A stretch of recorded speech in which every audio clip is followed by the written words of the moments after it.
Olá, muito feliz por estar retornando ao nosso canal. Jesus Cristo é o nosso guia. Já o cumprimento a todos com a paz do nosso único Senhor e Salvador, Jesus Cristo. Em especial a você que nos visita pela primeira vez, meu muito obrigado. Gostaria de fazer um pedido todo especial, como sempre o fiz. Não deixe de dar o seu like. A você que está nos visitando, se inscreva no nosso canal. Ative o sino de notificações para você estar recebendo tudo aquilo que eu posto, juntamente com a nossa página do Facebook. Página essa que estou deixando na descrição o link para que você se inscreva e também faça parte da nossa família em Jesus. Amém? Sem muita demora, sem muita complicação, vamos ao vídeo de hoje, que falará profundamente ao meu, ao seu e ao nosso coração. Roda a vinheta. Eu sou o Robson do Nascimento e este é o nosso canal. Jesus Cristo é o nosso guia.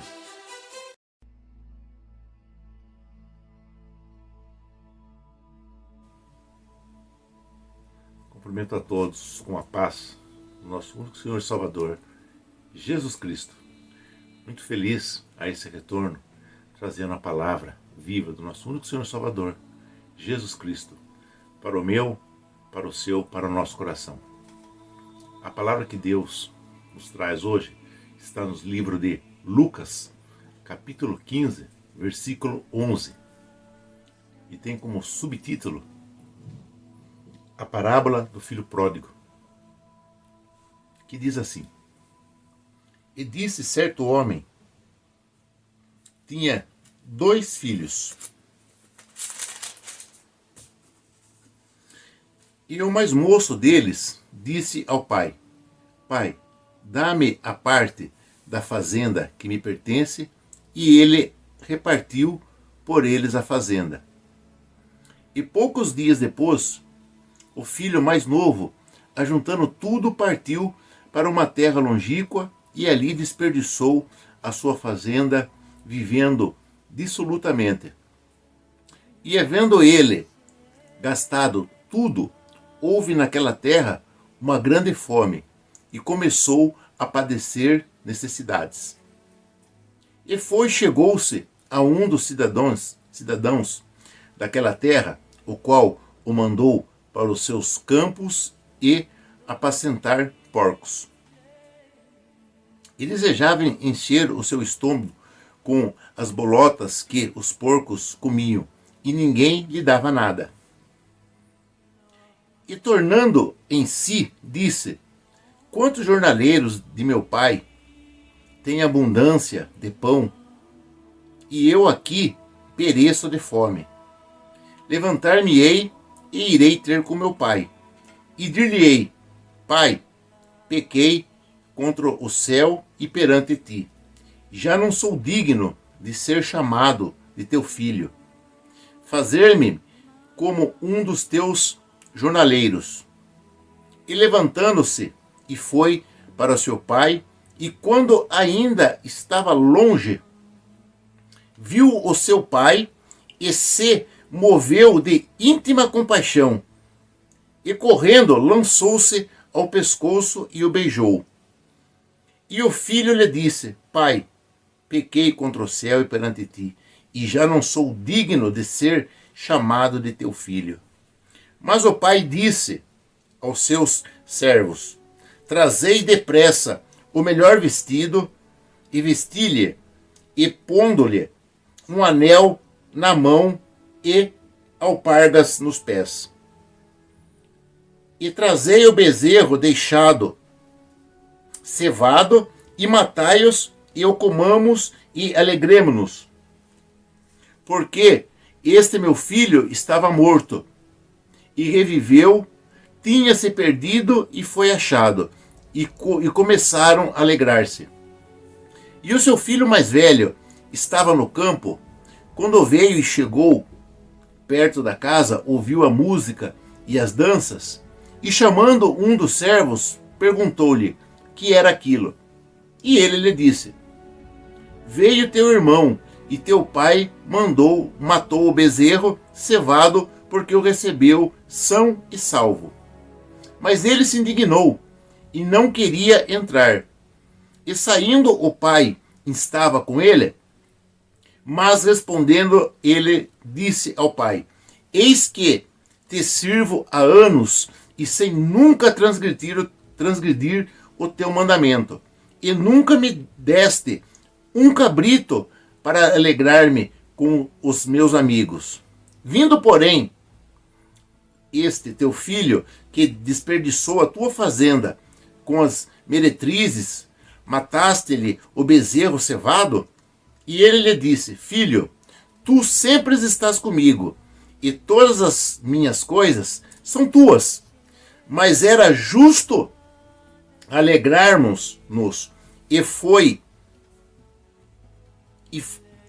folgarmos-nos, porque este teu irmão estava morto e reviveu, e tinha se perdido e achou-se.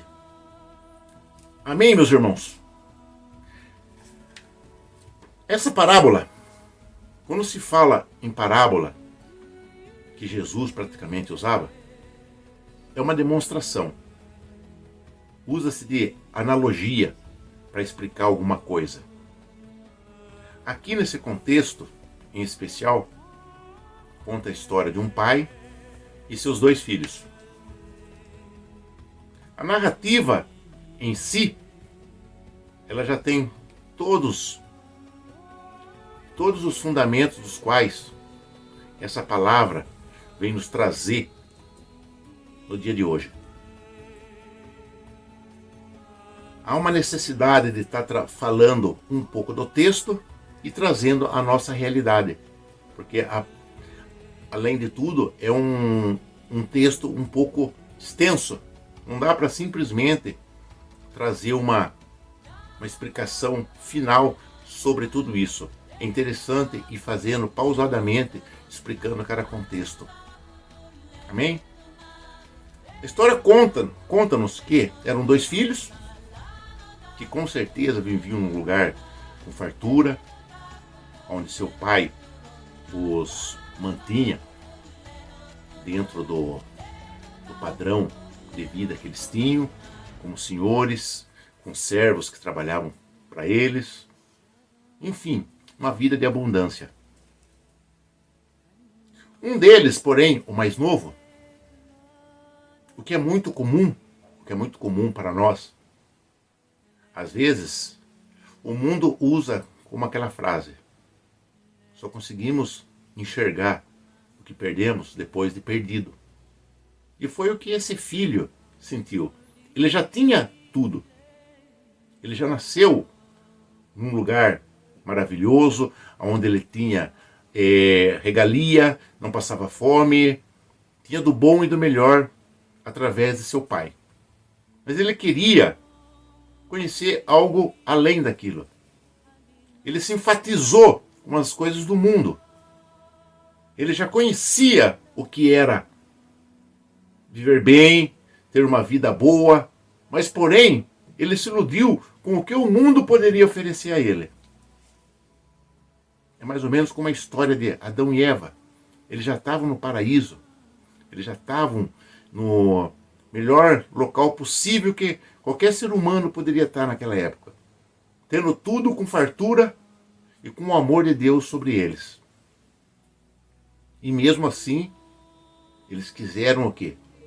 Conhecer da árvore do conhecimento, para conhecer o bem, eles já conheciam. Então o que eles queriam conhecer? O mal. É como esse filho pródigo. Ele já conhecia o que era de bom e o que era de melhor para a sua vida.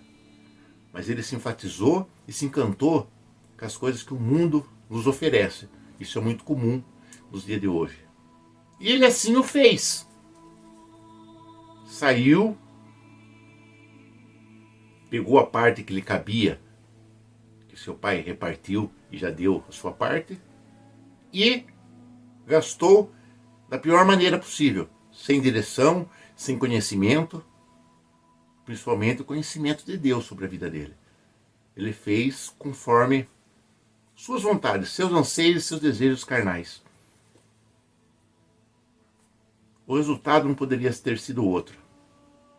Ele simplesmente gastou, ele não multiplicou aquilo, ele não conseguiu fazer a parte do qual ele tinha recebido gerar mais frutos. Foi gastando indemasiadamente, que chegou a um ponto que não tinha mais até para se alimentar. Aí foi quando ele procura um dos cidadãos ali para procurar serviço, procurar um emprego para pelo menos se alimentar. E aqui diz que ele queria comer até as bolotas dos porcos, porque ninguém lhe dava nada. Porque ninguém, na verdade, nos dá nada. É através do nosso esforço, através do nosso sacrifício que recebemos alguma coisa. A única pessoa e único ser em cima, debaixo da terra que existe com essa bondade, caridade e misericórdia é Jesus Cristo. E Deus, Ele nos dá pela sua misericórdia, pela sua caridade, sem nos pedir nada em troco. Qualquer outra pessoa, não. Você vai ter que trabalhar para receber alguma coisa.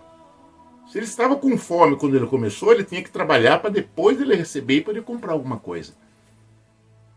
E ali naquele momento ali, que pode-se dizer que ele chegou no fundo do poço, eu sempre costumo dizer que muitas das vezes na vida nossa, o melhor lugar do qual podemos estar é no fundo do poço. Porque estando ali, o único lugar do qual poderemos olhar é para cima, aonde vem a nossa salvação. Somente os tolos e os hipócritas que vai querer se afundar cada vez mais. E foi o que ele fez. Ele viu que até os próprios jornaleiros, ou seja, os serviçais de seus pais, tinham uma vida melhor do que ele estava tendo ali. Aí ele reconheceu o que anteriormente ele não tinha visto, que ele já tinha o bem. O que ele conheceu foi o lado mal da coisa. O fantasioso, o mundo que ele achava que lhe foi apresentado que poderia ser maravilhoso. Aí ele se arrepende. Ele se arrepende e volta. Mas só que ele volta na posição de humilde, na posição do qual ele, no seu ponto de vista, ele não ia ser mais ter a posição que ele tinha antes, ser recebido pelo seu pai como um filho. Ele se sentia indigno de ser chamado de filho, porque ele saiu dali onde ele estava por sua própria vontade para conhecer uma coisa do mundo, e não deu certo, por isso que estava voltando. E glória a Deus por não ter dado certo. Imagina se tivesse dado certo, talvez ele tivesse se perdido nas veredas do mundo, no mundo fantasioso, no que ele nos apresenta. Mas ele conseguiu enxergar e retornar. E aqui diz que quando ele chega, ele fala ao seu pai: eu não sou digno de chamar o seu filho, eu pequei contra ti. E o pai, por sua vez, pela sua compaixão e pelo seu amor, que aqui esse pai é representado como Deus sobre nossas vidas, como eu falei, isso aqui é uma parábola. Necessariamente, essas pessoas que aqui estão envolvidas nesse contexto, não há necessidade de existir. É só para demonstrar, analogicamente, como que é o amor de Deus sobre nós. E aqui ainda fala sobre um pai humano. Imagine o amor de Deus, que é multiplicado por 1000 vezes mais do que o nosso. Deus, aqui representado na pessoa do Pai, o recebeu de braços abertos e o retomou, e o fez retornar às suas raízes. Pediu para vesti-lo, colocar um anel do dedo como um senhor ali, dentre os demais servos que ele tinha, ele em destaque como um senhor de novo, o que ele já era, e pediu para matar o boi cevado, aquele boi mais bem tratado que tinha, para festejar. O melhor que o pai poderia dar para o filho, ele deu naquele momento,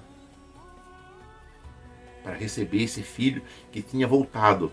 O filho pródigo voltou, assim como Deus, quando nós estamos fracos na nossa fé, quando nós estamos em falha, quando nós estamos tropeçando, quando nós estamos se desviando da retidão para com Deus, dos seus ensinamentos, a nossa fé, a nossa crença está abalada, e quando conseguimos retomar, é essa festa que Ele nos faz, que nos recebe, com esse mesmo amor multiplicado por 1000 vezes.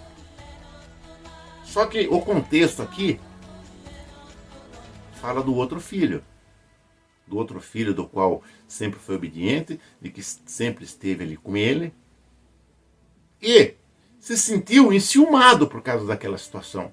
Que o pai ter festejado por um filho que tinha caído em erro e retornado, e por que não o fez com ele? Não fazia com ele. Então isso é muito comum nos dias de hoje, na nossa realidade. Aquelas pessoas que estão em retidão quando o outro tropeça e cai, ao invés de ajudar, lhe dar a mão, como irmãos que somos, ter amor e empatia pela vida daquele irmão, que é o segundo mandamento que Jesus Cristo nos deixou, amar o próximo como a ti mesmo? Não, muito pelo contrário. E se essa pessoa reconhece o seu erro e retorna, esse outro irmão que sempre esteve na retidão, o julga. Não digno de estar recebendo as mesmas honrarias que ele gostaria de receber. Egoísmo, individualismo. Isso mostra desse sermão. O pai, por sua vez, chega e fala: filho, você sempre esteve comigo. Você sempre esteve debaixo de minhas bênçãos. A você eu não preciso fazer mais nada. Tudo que eu tenho já é teu. E você reconheceu isso, tanto que você reconhece, que você está comigo aqui. Então você é aquele filho do qual eu não tenho que se preocupar. A minha preocupação é com aquele que estava morto. Espiritualmente ele estava morto, ele reviveu e voltou. Voltou agora à retidão do caminho daquele pai, que no nosso caso é o caminho que Deus nos proporciona, nos oferece e nos dá gratuitamente através do seu amor, da sua caridade e misericórdia. Não por merecimento, como eu sempre costumo dizer, nenhum de nós somos dignos de estar recebendo isso de Deus. Então sim, vai ter muitos dedos apontando para nós quando retomamos, quando voltamos. Mas temos que ter a certeza que isso é físico, é humano, é da carne. Deus está maravilhado, está alegre, feliz e festejando pelo nosso engajamento, pelo nosso retorno para com Ele. Você não consegue imaginar. É isso que essa palavra nos traz. Esse filho pródigo nos traz a reflexão de que sempre sim devemos estar retornando. Somente quando estivermos fracos na nossa fé, estivermos com a nossa crença baixa, se por um acaso desviamos por algum motivo, que isso para Deus Ele joga no mar do esquecimento. O que vai acontecer? Muitas das vezes, as consequências e as sequelas daquele ato do qual fizemos, como esse irmão, vai nos apontar, achar que não somos mais dignos de estar recebendo. Então, devemos desconsiderar a opinião de outro irmão. O que nos importa realmente é o amor de Deus sobre nossas vidas. O amor esse do qual nós vamos retribuir de todo o coração.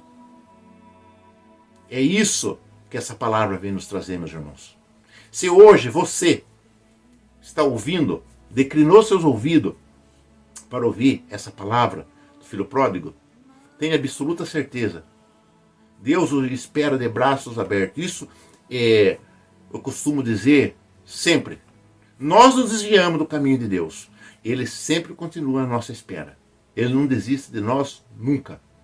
E se você retornar, se você retomar a porção de fé, a porção de crença, do amor de Deus, permitir que o Espírito Santo de Deus faça morada em seu coração e for na direção de novo de Deus, com uma certa facilidade, você o encontrará e ele vai te abraçar e te fará uma grande festa. Porque ele tem um amor à sua vida, assim como ele tem de todos nós. Acredite, meu irmão, o nosso Deus, ele tem pavor, ele detesta o pecado. Mas ele ama o pecador, que somos nós. Atire a primeira pedra aquele que nunca pecou. Então, meus irmãos, retome a porção de fé que nesse dia Deus vai falar ao seu coração e trilhe no caminho desse Deus maravilhoso sobre todas as nossas vidas. Amém?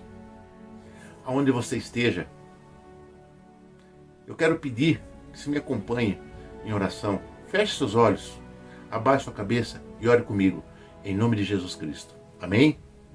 Querido Deus e Pai, como é gostoso, como é satisfatório poder estar trazendo essa palavra, não só ao coração de quem está ouvindo, ao meu coração, a todos nós, Senhor, como palavra viva que sempre foi, uma palavra de esperança, uma palavra de amor, uma palavra de caridade, que nos dá a certeza e garantia que o Senhor nunca irá desistir de nós.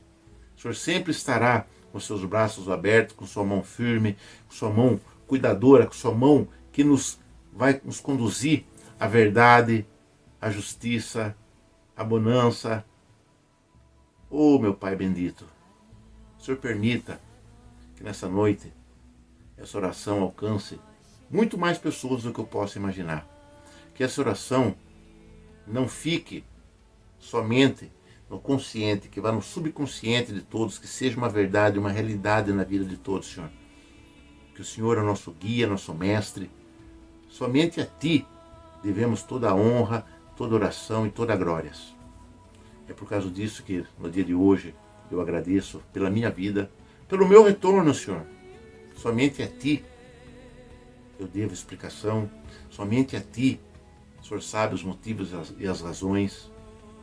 E assim como a cada um que aqui está ouvindo, tem suas razões e motivos, os quais o levaram a sair do seu caminho, perder a sua fé, trilhar em caminhos tortuosos, mas que façam, Senhor, que permita-nos retornar, estar recebendo esse amor de Ti, como essa palavra do Filho Pródigo, que todos nós somos. Todos nós, em algum momento da nossa vida, somos filhos pródigos, que devemos retornar como essa experiência que o Senhor nos traz no dia de hoje. Oh, glórias, aleluias a Teu nome. Oh, Jesus Cristo, eu Te honro, Te glorifico e Te bendito no dia de hoje. Para todo sempre. Amém e amém.